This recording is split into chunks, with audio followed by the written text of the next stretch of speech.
Եթերաշրջանի վերջին թողարկումը որոշել ենք նվիրել Քսենոֆոնին, Կյուրոպեդիային։ Գիրքը ինքն իրենով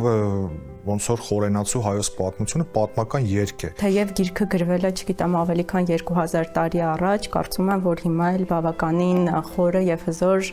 ասելիք ունի, ուղերձներ ունի։ Աղմուկ է բարձրացրել, որ այսքան ինֆորմացիա կա հայերի մասին։ Ինքը փաստերի, կարելի ասել 90% ճշգրտությամբ է։ Շատ կարևոր է, որպեսզի մոտ լինեն